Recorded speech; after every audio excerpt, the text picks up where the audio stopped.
আসসালামু আলাইকুম রহমতুল্লাহ। সুপ্রিয় শিক্ষার্থীবৃন্দ, আশা করি তোমরা সবাই ভালো আছো। এই ভিডিওটা তৈরি করছি সপ্তম শ্রেণীর শিক্ষার্থীদের জন্য। 2024 সালের সপ্তম শ্রেণীর বার্ষিক পরীক্ষার নমুনা প্রশ্নপত্রের সমাধান নিয়ে আজকে আলোচনা করব। সপ্তম শ্রেণীর গণিত বার্ষিক পরীক্ষার নমুনা প্রশ্নপত্র 6 এর প্রথম পর্বে আজকে আমরা দেখব নৈপতিক অংশে আলোচনা। সময় 3 ঘন্টা, পূর্ণমান 100। শিক্ষার্থীরা, আমরা এই নমুনা প্রশ্নপত্র 6 তৈরি করেছি তোমাদের সপ্তম শ্রেণীর গণিত বইয়ের ত্রয়োদশ অধ্যায় তথ্য অনুসন্ধান ও বিশ্লেষণ এই অধ্যায়টি নিয়ে। তোমরা যারা এখনও অন্যান্য বিষয়ের ভিডিওগুলো দেখোনি তারা আমাদের চ্যানেলের প্লেলিস্ট অপশন থেকে ঘুরে আসতে পারো। সেখানে গেলে দেখবে সপ্তম শ্রেণীর প্রত্যেকটা বিষয়ের জন্যই আলাদা আলাদা করে প্লেলিস্ট তৈরি করা আছে। এছাড়াও সপ্তম শ্রেণীর বার্ষিক পরীক্ষা 2024 এই প্লেলিস্টে গেলে এনসিটিভি থেকে প্রণীত প্রত্যেকটা বিষয়ের নমুনা প্রশ্নপত্রের সমাধান এবং বার্ষিক পরীক্ষার সাজেশনের ভিডিওগুলো তোমরা এখান থেকে খুব সহজেই দেখে নিতে পারবে। ক বিভাগ নৈপতিক অংশ, বহু নির্বাচনী প্রশ্ন থাকবে 15টা আর এক কথায় উত্তর দেওয়া প্রশ্ন থাকবে 10টা। এই হচ্ছে মোট 25 নাম্বার। তো এক কথায় উত্তরগুলো ভালো করে পড়লে তোমাদের বহু নির্বাচনী প্রশ্নগুলো কিন্তু পড়া হয়ে যাবে, ঠিক আছে? প্রশ্ন 1, কোন স্তম্ভ লেখের মাধ্যমে একাধিক গুণগত চলকের মান উপস্থাপন করা যায়? যৌগিক স্তম্ভ লেখ। 2, কোনো উপাত্তের সর্বোচ্চ মান 86, পরিসর 42 হলে সর্বনিম্ন মান কত? 45। দেখো কী হবে, 86 বিয়োগ 45 যোগ 1, এটা হচ্ছে কি পরিসর বের করে কি সর্বোচ্চ মান বিয়োগ সর্বনিম্ন মান যোগ 1, বিয়োগ করলে কত থাকে 41 যোগ হচ্ছে 1, তার মানে পরিসর কত বের হচ্ছে? 42, ঠিক আছে? প্রশ্ন 3, কোনো উপাত্তের সর্বোচ্চ মান 72, সর্বনিম্ন মান 16, শ্রেণীব্যাপ্তি 9, শ্রেণী সংখ্যা কত? প্রথম কাজ হচ্ছে আমাদের পরিসর বের করা। তাহলে 72 বিয়োগ 16 যোগ হচ্ছে 1, তার মানে কত বের হচ্ছে দেখো 56 যোগ 1 অর্থাৎ 57। 57কে ভাগ করবো কত দ্বারা আমরা? 9 দ্বারা। তাহলে 57কে 9 দ্বারা ভাগ করলে কত হচ্ছে এখানে দেখো 6 নং 54, তাহলে 6 দশমিক সামথিং হবে, ঠিক আছে? তার মানে 6-এর থেকে বেশি যেহেতু, তাহলে আমরা কত নিব? শ্রেণী সংখ্যা 7টা লাগবে আমাদের। প্রশ্ন 4, প্রতিটি শ্রেণীর অন্তর্ভুক্ত ক্ষুদ্রতম এবং বৃহত্তম সংখ্যার ব্যবধান দ্বারা কোনটি বোঝায়? শ্রেণীব্যাপ্তি বোঝায়। যেমন দেখো 11 থেকে 15, ঠিক আছে? এটা কি বৃহত্তম সংখ্যা? এটা হচ্ছে ক্ষুদ্রতম সংখ্যা একটা শ্রেণীতে। প্রশ্ন 5, 12, 14, 8, 13, 18, 15 উপাত্তটির পরিসর কত? সর্বোচ্চ সংখ্যা কত এখানে? 18, সর্বনিম্ন কত? 8। তাহলে আমরা পরিসর কীভাবে বের করি? সর্বোচ্চ সংখ্যা বিয়োগ সর্বনিম্ন সংখ্যা যোগ হচ্ছে কত? 1। তাহলে 18 থেকে 8 বিয়োগ করলে থাকে 10, 10 যোগ 1, তার মানে কত? 11। প্রশ্ন 6, 67 থেকে 72 একটি বিচ্ছিন্ন শ্রেণীসীমা হলে এর প্রকৃত শ্রেণীসীমা কত? প্রকৃত শ্রেণীসীমা কীভাবে বের করি আমরা? যেখান থেকে শুরু হয় তার 0.5 ঘর আগে যাই, আর যেখানে শেষ হয় তার 0.5 ঘর পরে যায়। 67 থেকে 0.5 বিয়োগ করলে কত হচ্ছে? 66.5। 72-এর সাথে 0.5 যোগ করলে কত হচ্ছে? 72.5। তাহলে 66.5 থেকে 72.5 হচ্ছে এর প্রকৃত শ্রেণীসীমা। প্রশ্ন 7, দূরত্ব কোন ধরনের পরিমাণগত তথ্য? দূরত্ব হচ্ছে অবিচ্ছিন্ন তথ্য। প্রশ্ন 8, 10 থেকে 20 এবং 20 থেকে 30 এই দুইটি শ্রেণীর প্রকৃত শ্রেণীসীমা হলে 20 উপাত্তটি কোন শ্রেণীর অন্তর্ভুক্ত হবে? 20 থেকে 30 এই শ্রেণীর অন্তর্ভুক্ত হবে, ঠিক আছে? তারপর 9 নাম্বার, 18 গণসংখ্যার জন্য ট্যালি চিহ্ন কেমন হবে? দেখো এটার জন্য হচ্ছে 5, এটার জন্য 5, এটার জন্য 5 গেল 15, এটার জন্য 3, এই হচ্ছে 18। প্রশ্ন 10, 13, 18, 11, 27, 32, 25, 42, 38, 29, 36 উপাত্তগুলোর পরিসর কত? সর্বোচ্চ সংখ্যা কত আছে এখানে? সর্বোচ্চ সংখ্যা হচ্ছে 42, আর সর্বনিম্ন কত আছে? সর্বনিম্ন আছে 11। তাহলে পরিসর কীভাবে বের করবো আমরা? সর্বোচ্চ মান বিয়োগ সর্বনিম্ন মান যোগ হচ্ছে কত? 1। তাহলে এখানে কত থাকে? 42 থেকে 11 গেলে থাকে 31, 31 যোগ 1, তার মানে কত? তার মানে থাকে হচ্ছে 32, ঠিক আছে? তাহলে উপাত্তের পরিসর কত? 32। প্রশ্ন 11, এই চিহ্নগুলো দ্বারা কোন গণসংখ্যা বোঝায়? এটার জন্য 5, এটার জন্য 5, এটার জন্য 5, এটার জন্য হচ্ছে 4, তাহলে কত হচ্ছে? 19। প্রশ্ন 12, মিতু ঢাকায় বাস করে, এটি কোন ধরনের তথ্য?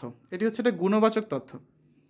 প্রশ্ন 13, আয়ত লেখে আয়তের ক্ষেত্রফল সংশ্লিষ্ট আয়তের কিসের সমানুপাতিক? গণসংখ্যার সমানুপাতিক। প্রশ্ন 14, সুমির গায়ের রং শ্যামবর্ণ, এটি কোন ধরনের তথ্য? এটা গুণগত তথ্য। প্রশ্ন 15, উপাত্তের গণসংখ্যা সারণী তৈরি করতে প্রথম ধাপ কোনটি? প্রথম ধাপ হচ্ছে কি পরিসর নির্ণয় করা। পরিসর কীভাবে নির্ণয় করে? সর্বোচ্চ মান বিয়োগ সর্বনিম্ন মান যোগ হচ্ছে কত? 1। প্রশ্ন 16, 30.5 থেকে 35.5 এবং 35.5 থেকে 40.5 দুইটি শ্রেণীর প্রকৃত শ্রেণীসীমা হলে 35.5 উপাত্তটি কোন শ্রেণীর অন্তর্ভুক্ত? এই দ্বিতীয়টা, ঠিক আছে? কোনটা? 35.5 থেকে 40.5। প্রশ্ন 17, তাপমাত্রা কোন ধরনের সংখ্যাবাচক তথ্য? অবিচ্ছিন্ন। প্রশ্ন 18, 13 সংখ্যাটি ট্যালি চিহ্ন কেমন হবে? দেখো এটার জন্য 5, আরও 5 গেল 10, তারপর হচ্ছে 3টা 13, এই যে তাই করা আছে। প্রশ্ন 19, কোন উপাত্তের সর্বোচ্চ এবং সর্বনিম্ন মানের পার্থক্যকে কী বলে? পরিসর বলে। যদি তার সাথে 1 যোগ করতে হয় তারপর এটাকে পরিসর বলা হয়। প্রশ্ন 20, সুমির ওজন 48 কেজি, এটি কোন ধরনের সংখ্যাবাচক তথ্য? এটি হচ্ছে অবিচ্ছিন্ন তথ্য, ঠিক আছে। প্রশ্ন 21, একটি টেবিলের দৈর্ঘ্য 85 সেন্টিমিটার, এটি কী ধরনের তথ্য? এটি সংখ্যাবাচক তথ্য। প্রশ্ন 22, কোনো বৃত্তকে 120টি সমান চাপে ভাগ করা হলে প্রত্যেকটি চাপ বৃত্তের কেন্দ্রে কত কোণ উৎপন্ন করবে? এই হচ্ছে একটা বৃত্ত, তো আমরা জানি বৃত্তে কত কোণ থাকে? 360 ডিগ্রি কোণ থাকে, ঠিক আছে। চাপ আছে কয়টা? 120টা চাপ আছে, তাহলে প্রত্যেকটা চাপে কত ডিগ্রি করে পড়ছে? 3 ডিগ্রি করে পড়ছে, তাহলে বৃত্তের কেন্দ্রে কত কোণ উৎপন্ন হবে? 3 ডিগ্রি।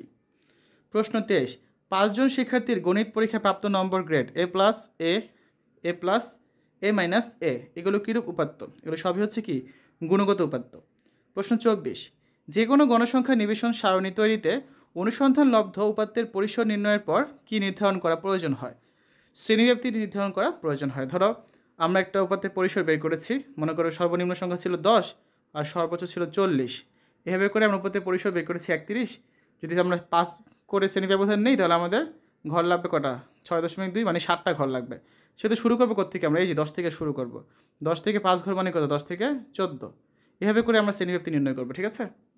প্রশ্ন 25, একটি শ্রেণীর টেলিচিহ্ন দেওয়া আছে এরকম হলে গণসংখ্যা কত? এটার জন্য 5, এটার জন্য 5, এটার জন্য 5, এটার জন্য 5, এটার জন্য 4, তাহলে কত হচ্ছে? 5 5 10, 10 5 15, 15 5 20, 20 আর 4 24। তারপর আসো 26 নাম্বার, আয়তলেখ অঙ্কন করতে কীরূপ শ্রেণীসীমা প্রয়োজন হয়? অবিচ্ছিন্ন শ্রেণীসীমা। আয়তলেখ কোনগুলো? এই যেগুলো হচ্ছে কি আমাদের আয়তলেখ, ঠিক আছে, এই যেরকম থাকে না, এগুলো হচ্ছে আয়তলেখ। প্রশ্ন 27, 120 জন শিক্ষার্থীর মধ্যে 90 জন কোনো পরীক্ষায় উত্তীর্ণ হলে অনুত্তীর্ণ শিক্ষার্থীদের জন্য পাই চিত্রে নির্দেশিত কোণ কত হবে? 90 ডিগ্রি হবে। কীভাবে বুঝবে? দেখো, এটা একটা পাই চিত্র, ঠিক আছে। তাহলে মোট শিক্ষার্থী কত? 120, তাহলে 120-এর মধ্যে 90 জন পাস করেছে, ফেল গেছে কতজন? 30 জন। তাহলে 30 120-এর কত অংশ? দেখো 30 হচ্ছে 120-এর 1/4 অংশ, ঠিক আছে। আর আমাদের কোণ কত? আমাদের টোটাল কোণ হয় বৃত্তে 360 ডিগ্রি। 360 ডিগ্রি দ্বারা গুণ করলে কত পাচ্ছি আমরা? 90 ডিগ্রি পাচ্ছি। তার মানে এই জন্য বরাদ্দ আছে কত? 90 ডিগ্রি কোণ। এই 90 ডিগ্রি কোণ এই অংশটুকু হচ্ছে কি যারা পরীক্ষায় ফেল গিয়েছে সে 30 জন। তারপরে প্রশ্ন 28 নাম্বার, 17কে টেলিচিহ্নের সাহায্যে প্রকাশ করা। এই যে 5 5 10, 10 5 15 আর 2 17। 29, পরিসর এবং শ্রেণীব্যাপ্তি হতে শ্রেণী সংখ্যা নির্ণয় সূত্রটি লেখো। শ্রেণী সংখ্যা সমান কী লেখা যায়? পরিসর ভাগ হচ্ছে শ্রেণীব্যাপ্তি। প্রশ্ন 30, 35%-এর জন্য পাই চার্ট হতে নির্দেশিত কোণ কত হবে? 126 ডিগ্রি হবে, ঠিক আছে। এটা কিভাবে করবে? ধরো আমাদের টোটাল হচ্ছে 100%, তাহলে 35 ভাগ 100, আমাদের কোণ কত? Total 360 degree. এটা করলে কত পাচ্ছ? এখানে দেখো তো হিসাব করলে এখানে যদি 5 দ্বারা কাটি আমরা পাচ্ছি 7, এখানে পাচ্ছি হচ্ছে 20, আবার 20 দ্বারা কাটলে 1, এখানে 20 দ্বারা কাটলে কত? 20 দ্বারা কাটলে থাকে এখানে 18, তাহলে 7 আর 18 গুণ করবে, 7 আর 18 গুণ করলে আমরা পাচ্ছি 126। এটাই হচ্ছে অ্যান্সার। তো এই হচ্ছে আজকে আলোচনা।